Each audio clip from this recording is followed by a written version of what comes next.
అందరికీ నమస్కారం. My dear students, my dear friends, మీ అందరికీ ఎస్ఏ హిందీ టీచింగ్ టీవీ తరఫున స్వాగతం, సుస్వాగతం. ఈరోజు సాధారణంగా కొన్ని రోజులుగా మనం చెప్పుకుంటున్నాం రామాయణం, ఏపీ, తెలంగాణ, సిబిఎస్ఈ అందరికీ ఉపయోగపడే విధంగా రామాయణం చెప్పుకుంటున్నాం. దానిలో భాగంగానే ఈరోజు పార్ట్ 28 చెప్తున్నాను, జాగ్రత్తగా వినండి. త్రికూట పర్వతం మీదున్న లంకకు చేరుకున్నాడు హనుమంతుడు. 100 యోజనాలు ప్రయాణించిన అణుమాత్రమైన అలసిపోలేదు. శత్రు దుర్భేద్యమైన లంకను చూశాడు.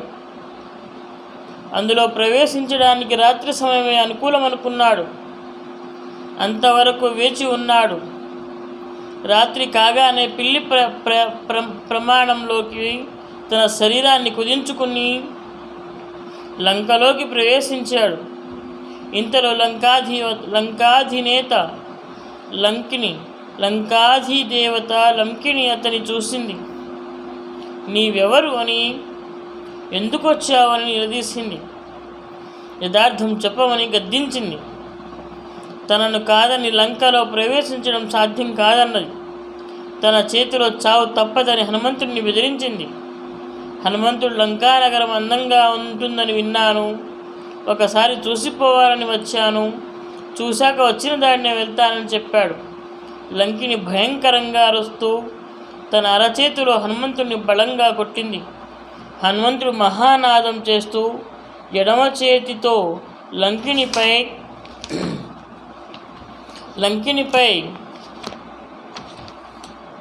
ఒక దెబ్బ వేశాడు. స్త్రీ అని గట్టిగా కొట్టలేదు అని ఆ మాత్రం దెబ్బకే కులపడిపోయింది లంకిని. బ్రహ్మ ఇచ్చిన వరం జ్ఞాపకం చేసుకుంది. ఒక వానరుడు వచ్చి లంకిని జయించినప్పుడు రాక్షసులను కీడు మూడుతుందని బ్రహ్మ చెప్పాడు.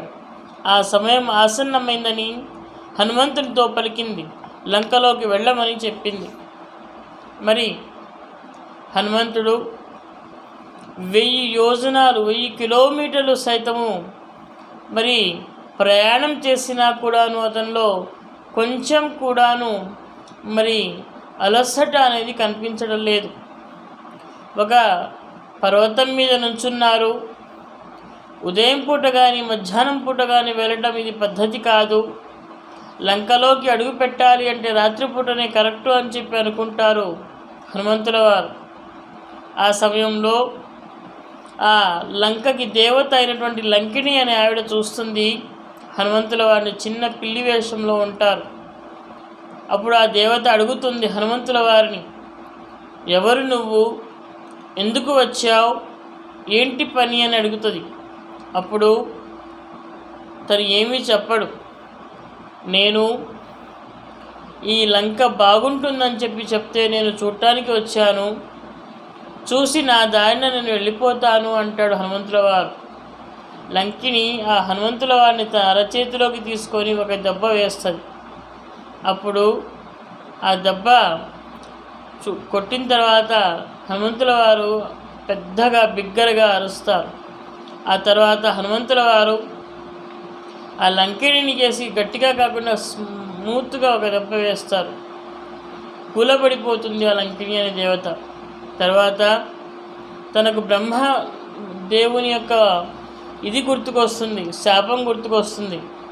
ఒక వానరుడి చేత లంకిని దెబ్బతింటుందని లంకాధీశ్వరుడుకి అది కీడు శప్పిస్తుందని, లంకాధీశ్వరుడు యొక్క కీడు లంక నాశనం అవుతుందని చెప్పి బ్రహ్మగారు చెప్పినటువంటి ఆ యొక్క వర్డ్స్ గుర్తుకొచ్చి లంకిని దండం పెట్టి హనుమంతుల వారిని వెళ్ళండి లోపలికి, లంకలోకి వెళ్ళిపోండి అని చెప్పి అంటుంది.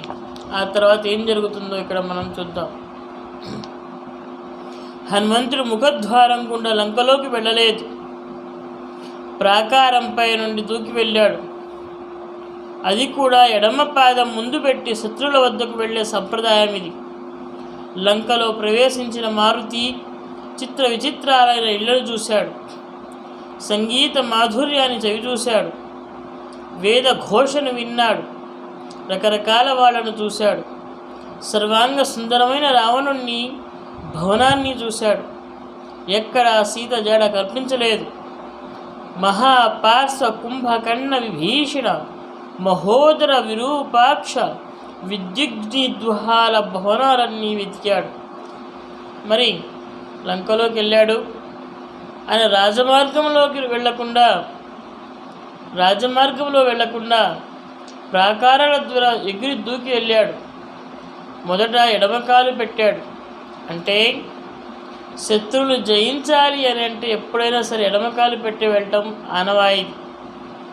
అక్కడ ఉన్నటువంటి ఇళ్లను చూశాడు.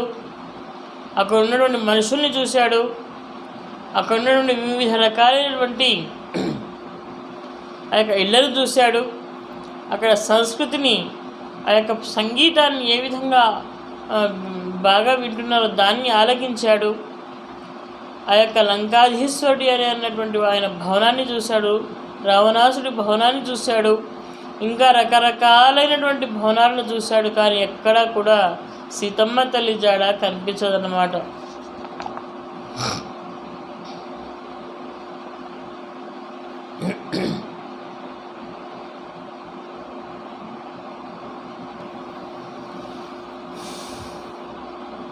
రావణాంతఃపురంలోకి వెళ్ళాడు. ఎందరో స్త్రీలు చెల్లా చెదురుగా పడుకొని నిద్రపోవటం చూశాడు. ప్రత్యేక శయ్యపై పవడించిన ఒక స్త్రీని చూశాడు. మహా సౌందర్యంతో వెలిగిపోతున్న ఆమె రావణుని భార్య మండోదరి. కానీ హనుమంతుడు సీత అని భ్రమించాడు. సీతను చూశాననుకోని గంతులు వేశాడు. కొద్దిసేపటికి తన ఆలోచన తప్పని గ్రహించాడు. శ్రీరాముణ్ణి ఎడబాసి సీత ఇలా ఉండగలుగుతుందా అని అనుకున్నాడు. ఆమె సీత కానే కాదని నిశ్చయించుకున్నాడు. మరి రావణాసుడి యొక్క అంతఃపురానికి వెళ్ళిపోతాడు. అక్కడ ఎంతోమంది స్త్రీలు ఎట్లా పడితే అట్లా చల్లా చెదురుగా పడుకొని ఉంటారు. అందులో ఒక ప్రత్యేకమైనటువంటి శయ్య మీద మండోదరి రావణాసుని యొక్క భార్య పడుకొని ఉంటుంది. చాలా ప్రశాంతంగా, చాలా అందగత్య ఆవిడ. ఆమె చూసి హనుమంతుల వారు ఈవిడే సీత అని చెప్పి భ్రమిస్తాడు. కానీ కొద్దిసేపటికి కాదు శ్రీరాముణ్ణి ఎడబాసినటువంటి సీతమ్మ తల్లి ఈ విధంగా ఇట్లా ఉండగలుగుతుందా, తప్పు అని చెప్పి అనుకొని ఇంకా వెతకడం ప్రారంభించాడు. ఎక్కడ సీత జాడ తెలియకపోయేసరికి సీత మరణించిందేమో అని సందేహించాడు హనుమంతుడు. సీత జాడను కనిపెట్టలేకపోయినా తను ఏ ముఖం పెట్టుకొని తిరిగి వెళ్ళాలని బాధపడ్డాడు. అయినా నిరుత్సాహం పడకూడదని నిర్ణయించుకున్నాడు. ఇంతవరకు వెతకని ప్రాంతాలకు వెళ్ళని తీర్మానించుకున్నాడు. ఎక్కడకు వెళ్ళినా నిరాశే కలుగుతున్నది. సీత కనబడలేదని చెబితే శ్రీరాముడు జీవించడు. అతడు లేక లక్ష్మణుడు ఉండడు. వీరి మరణవార్త విని భరత శత్రుఘ్నులు ఉండరు. పుత్రుల మరణానికి తట్టుకోలేక కౌశల్య, సుమిత్ర, కైకేయులు తనువులు చాలిస్తారు. ప్రియమిత్రుణ్ణి వీడి సుగ్రీవుడు బతకలేడు. దాంతో రుమ తారాంగతులు మిగిలరు. ఇది చూసి వానర జాతి ఈ లోకాన్ని వీడుతుంది. ఇందరి మరణాన్ని కారణం కావడం కన్నా ప్రాయోపవేశంతో ప్రాణాలు వదలడమే మంచిదనిపించింది మారుతికి. కానీ తర్కించి చూస్తే ఆత్మహత్య కన్నా బతకడమే ఎన్నో విధాల ఉత్తమం అనిపించింది. చచ్చి సాధించేది ఏమిటి? బతికితే శుభాలను పొందవచ్చు. బతికి ఉన్నవాళ్ళు ఎప్పుడైనా ఉత్తమం అనిపించింది కలుసుకోవచ్చు. అందుకే ప్రాణాలు నిలుపుకోవాలని నిర్ణయించుకున్నాడు. అప్పటి వరకు వెతకని అశోకవనంలోకి వెళ్ళాలనుకున్నాడు హనుమంతుడు. సీత, రావణ, లక్ష్మణులను, రుద్ర, ఇంద్ర, యమ, వాయుదేవులకు సూర్యచంద్ర సద్గుణాలను మరుద్గణాలను సంస్కరించాడు. అశోకవనంలోకి అడుగుపెట్టాడు. ఇంద్రుని నందనవనంలాగా ఉంది అశోకవనం. చాలా వెతికాడు, కానీ కనిపించడం లేదు సీతమ్మ తల్లి. ఈ విషయం కనుక వెళ్ళి రాముల వారికి చెప్తే రాముడు బతకడు. రాముడు బతకపోతే లక్ష్మణుడు బతకడు. నాకు కనిపించలేదని చెప్పడం, సీతమ్మ లేదు అని చెప్పంటే వాళ్ళిద్దరూ చనిపోతారు. వాళ్ళిద్దరూ అన్న వార్త వింటే మళ్ళీ అక్కడ భరత శత్రుఘ్నులు కూడా చనిపోతారు. వాళ్ళందరూ పోతే మళ్ళీ వాళ్ళ అమ్మలు చనిపోతారు. ఫ్రెండ్ లేకపోతే సుగ్రీవుడు చనిపోతాడు. వానర జాతి మొత్తం తనువు చాలిస్తుంది, మీరు చనిపోతారు. దీనికంటే పెద్ద అగాధం చెప్పడం కంటే నేనే చచ్చిపోతే ఎట్లా ఉంటుంది అని చెప్పి హనుమంతుల వారు అనుకుంటారు. మళ్ళీ కాసేపు ఆలోచించి చచ్చిపోయి ఏం సాధిస్తాం, చచ్చిపోయి ఉండటం కంటే బతికి బండగట్టి అందరి మన్ననలు ఇవ్వల కాబట్టి రేపు కలుస్తాం అని చెప్పి మంచిగా ఆలోచించి జీవించాలి అని చెప్పి నిర్ణయించుకుంటాడు. మరణించకూడదు అని నిర్ణయించుకుంటాడు. జీవించి ఏ విధంగానైనా సరే సీతమ్మ జాడ తెలియాలి అని తెలుసుకోవాలని అనుకుంటాడు. ఆ తర్వాత ఏ విధంగా చేస్తే ఇప్పటి వరకు ఎక్కడైతే వెతకలేదో ఆ వెతకని ప్రాంతాలను వెతకాలి అని చెప్పి అనుకుంటాడు హనుమంతుడు. అప్పుడు ఆయనకు అశోకవనం గుర్తుకొస్తుంది. ఆ అశోకవనంలోకి వెళ్ళాలని చెప్పి చూస్తాడు. ఆ అశోకవనంలోకి వెళ్ళేటప్పటికీ ఇంద్రుని నందనవనంలాగా ఉంది ఆ యొక్క అశోకవనం. చాలా బాగుందన్నమాట అశోకవనం. ఆ తర్వాత ఏం జరుగుతుందో చూద్దాం. అణువున వెతికాడు హనుమంతుడు. ఎంతైనా శిశూరుపా వృక్షాన్ని ఎక్కాడు, సింసుపా వృక్షాన్ని ఎక్కాడు. దాని కింద మలిన వస్త్రాలు కట్టుకొని ఉన్న ఒక స్త్రీని చూశాడు. ఆమె చుట్టూ రాక్షస స్త్రీలు ఉన్నారు. ఆమె కృషించి ఉంది, దీనావస్థలో ఉంది. ఆమె సీతే అనిపించింది హనుమంతునికి. ఆమె ధరించిన ఆభరణాన్ని చూశాడు. రాముడు చెప్పిన వాటితో సరిపోల్చాడు. ఋష్యముఖ పర్వతం మీద పడిన ఆభరణాలు ఆమె శరీరంపై కనిపించడం లేదు. వీటన్నిటిని దృష్టిలో పెట్టుకొని ఆమె సీతే అని ధృవపరుచుకున్నాడు. ఆ వృక్షంపైనే ఉండిపోయాడు. అన్నీ చూస్తున్నాడు. ఒక వృక్షం మీదకి ఎక్కాడు. అక్కడ కింద మలిన వస్త్రాలతో కూడినటువంటి సీతమ్మ తల్లి కనిపించింది. ఆమె చుట్టూత చాలామంది శత్రువులు, రాక్షస స్త్రీలు ఉన్నారు. సీతాదేవిని చూడగానే హనుమంతుని కళ్ళు నుండి ఆనందాశ్రువులు జారాయి. శ్రీరాముని స్మరించుకొని నమస్కరించాడు. వేకువజామునయింది. వేద ఘోషలు వినబడుతున్నాయి. నిద్ర లేచిన రావణుడు అశోకవనం వైపు అడుగులు వేస్తున్నాడు. సుగంధ తైలాలతో తడిసి ఉన్న కాగడాలను ధరించిన స్త్రీలు ముందు నడుస్తున్నారు. రావణుని తేజస్సు చూసి ఆశ్చర్యచకితుడయ్యాడు హనుమంతుడు. సీత దగ్గరికి వచ్చి రావణుడు నయాన భయాన సీత మనసు మార్చే ప్రయత్నం చేశాడు. కానీ ఎలాంటి ప్రలోభాలకు తాను లొంగనని సీత తేల్చి చెప్పింది. శ్రీరాముడి నుంచి తప్పించుకోవడం సాధ్యం కాదని హెచ్చరించింది. రావణుని ఆవేశం పెళ్ళుపీకింది. 2 నెలలు గడువు విధించాడు. ఎలాగైనా సీతను తన దారికి తెమ్మని రాక్షసులను ఆదేశించి తన భవనానికి చేరుకున్నాడు. మరి తెల్లవారుజామునైంది. మరి వేదఘోష అంటే వేదాలు చదువుతున్నటువంటి శబ్దాలు వినిపిస్తున్నాయి. మరి రావణాసుడు లేచి మరి అశోకవనంలోకి వచ్చి అశోకవనంలో ఆయన ముందు స్త్రీలు నడుస్తూ ఉన్నారు.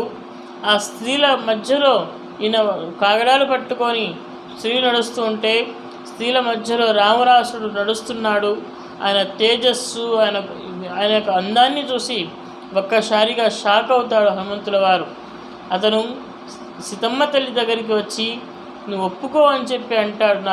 నాతో పెళ్లి చేసుకోవడానికి ఒప్పుకో అంటే అది ఎప్పటికీ జరగదు, నా రాముల వారు ఉన్నంత వరకు నేను ఇలాంటి పని చేయలేను అని చెప్పి ఆవిడ అని నీకు నా రాముడి చేతిలో నీ చావు తప్పదు అని చెప్పి హెచ్చరిస్తుంది. చాలా కోపేద్రుక్తుడయ్యి రావణాసురుడు నీకు 2 నెలలు టైం ఇస్తున్నాను, నువ్వు ఒప్పుకొని సరాసరి నా భవనానికి వస్తే ఓకే, లేదంటే చంపి పడేస్తాను అని చెప్పి బెదిరించి హెచ్చరించి వెళ్ళిపోతాడు. రాక్షస స్త్రీలతో ఏమంటాడు అని అంటే మీరు ఏం చేస్తారో నాకు తెలీదు, 2 నెలల్లో ఇవి నొప్పించి నా దగ్గరికి తీసుకురావాలి అని చెప్పి తన భవనానికి ఇంటికి వెళ్ళిపోతాడు. ఆ తర్వాత ఏం జరుగుతుందో ఇక్కడ చూద్దాం. రాక్షస స్త్రీలు ఎన్నో రకాలుగా సీతను నచ్చజెప్పే ప్రయత్నం చేశారు. ఆమె నిరాకరించింది. చివరికి సీతను చంపుతానని భయపెట్టారు. ఆ స్థితికి సీత ఎంతో విలపించింది. శ్రీరాముడికి దూరమై బతకడం కన్నా శ్రీరాన్ని విడవడం మేలన్నది. నువ్వు ఒప్పుకుంటావా? సరే లేదంటావు, మిమ్మల్ని చంపేస్తాము అని చెప్పి రాక్షస స్త్రీలు బెదిరిస్తున్నారు, భయపెట్టుతున్నారు. అప్పుడు బాగా బాధపడుతుంది, ఏడుస్తుంది సీతమ్మ తల్లి. మీ బాధ పట్టం కంటే, మీ దగ్గర ఉండటం కంటే చచ్చిపోవటమే మేలు, నా శ్రీరాముడు లేని జీవితం నాకెందుకు అని చెప్పి ఏడుస్తూ ఉంది సీతమ్మ తల్లి. ఈ మాటలు విని కొందరు రాక్షసులు రావణుడికి ఈ విషయం చెప్పడానికి వెళ్ళారు. ఇంకొందరు తక్షణమే సీతను బంధించగలమన్నారు. అంతవరకు నిద్రించిన త్రిజట అప్పుడే మేల్కొంది. త్రిజట విభీషణుని కూతురు రాక్షస స్త్రీలను ఆదలించింది. తనకు వచ్చిన కలను చెప్పింది. 1000 హంసలతో కూడిన పల్లకి మీద లక్ష్మణుడితో శ్రీరాముడు కూర్చున్నట్లు చూశాను. సముద్రం మధ్య ఒక తెల్లని పర్వతం మీద సీత కూర్చోవడం చూశాను. నూనె పూసిన శరీరంతో రావణుడు నేల మీద పడి ఉండటం చూశాను. ఒక నల్లని స్త్రీ శరీరం అంతా బురద పూసుకొని ఎర్రని వస్త్రములు కట్టి రావణుని మెడకు తాడు కట్టి దక్షిణం వైపుగా ఈడ్చుకెళ్ళటం చూశాను. వరాహం మీద రావణుడు, ముసలి మీద ఇంద్రజిత్తు, వంట మీద కుంభకర్ణుడు దక్షిణ దిశగా వెళ్ళటం చూశాను. లంక చిన్నాభిన్నం కావడం చూశాను అన్నది స్వప్నంలో విమాన దర్శనం కావడాన్ని బట్టి సీత కోరిక సిద్ధిస్తుందని, రావణుడికి వినాశం తప్పదని, శ్రీరాముడికి జయం కలుగుతుందని చెప్పింది. ఎవరు? త్రిజట. ప్రాణత్యాగానికి సిద్ధపడ్డ సీతకు శుభశకునాలు తోచాయి. చెట్టు పైన ఉన్న హనుమంతుడు సీతాదేవిని ఎలా కాపాడుకోవాలో అని మదనపడ్డాడు. రామకథాగారమే సరైన మార్గం అని ఎంచుకున్నాడు. సీతాదేవికి వినబడేటట్లు రామకథను వర్ణించాడు. సీతాదేవి అన్ని వైపులా చూసింది. చెట్టు మీదున్న హనుమంతుడిని చూసి ఆశ్చర్యానికి లోనైంది. హనుమంతుడు చెట్టు దిగి నమస్కరించాడు. అమ్మా, నీవెవరు? ఒకవేళ సీతాదేవి అయితే శుభమగుగాక, దయతో విషయాలు చెప్పమని ప్రార్థించాడు. తను సీత అంటారని తెలిపింది ఆ సాధ్వి. తన వృత్తాంతాన్నంతా వివరించింది. హనుమంతుడు తాను శ్రీరామదూతని చెప్పుకొచ్చాడు. దగ్గరగా వస్తున్న మారుతిని చూసి రావణుని అనుమానించింది. సీత నిజంగా రామదూతనే అయితే రాముని గురించి వివరించమంది. సీత కోరికపై హనుమంతుడు శ్రీరాముని రూపగుణాలను వివరించాడు. శ్రీరాముని ముద్రికను సమర్పించాడు. దాన్ని చూసి పరమానంద భరితురాలైంది సీత. తన దైన్యాన్ని వివరించి శ్రీరాముని త్వరగా లంకకు తీసుకొచ్చి రాక్షసుల చెర నుండి తనను విడిపించమని చెప్పమని తారుతి చెప్పింది. అంతదాకా ఎందుకు? తన వీపు మీద కూర్చుండి తక్షణమే శ్రీరాముని ఇంత చిన్నవాడిని ఎలా తీసుకెళ్లగలని ప్రశ్నించింది సీత. హనుమంతుడు తన విశ్వరూపాన్ని ప్రదర్శించాడు. సంతోషించింది సీత. అయినా హనుమతో వెళ్ళటానికి నిరాకరించింది. పురుషుడిని తాకనన్నది. శ్రీరాముడు రావణుడిని సంహరించి తనను తీసుకుపోవటమే ఆయన స్థాయికి తగింది అన్నట్టుగా చెప్పింది. సో ఇక్కడ ఏం చెప్పదలుచుకుంటున్నారు? ఆ యొక్క త్రిజట తన యొక్క కలలో వచ్చిన విషయాలన్నిటినీ చెప్పిన తర్వాత సీతమ్మ తల్లికి ఆశలు బాగా చిగురిస్తున్నాయి. అంతలోకి రావణుడు హనుమంతుడు కలవటము, హనుమంతుడు ఆమెకు రాముని యొక్క గురించి చెప్పటము, సీతమ్మ తల్లి రావణాసుడి గురించి చెప్పటము, తర్వాత వాళ్ళిద్దరూ కలిసి మరి శ్రీరాముల వారి యొక్క ముద్రికను చూపించిన తర్వాత మరి నేను రాముల వారిని 2 నెలల్లోగా వచ్చి తీసుకెళ్ళమని చెప్పి మరి హనుమంతుల వారికి చెప్పడం సీతమ్మ తల్లి. తర్వాత లేదమ్మా, అంత దూరం ఎందుకు, నేనే తీసుకెళ్తాను రామ్మ అని చెప్పంటే, ఇంత చిన్నవాడు నువ్వు ఎట్లా తీసుకెళ్తావు అని అంటే తన అసలు రూపాన్ని చూపించిన తర్వాత సంతోషించింది సీతమ్మ తల్లి. తర్వాత వద్దు నాయన, వేరే మగవాడిని తాకను నేను అన్నది సీతమ్మ తల్లి.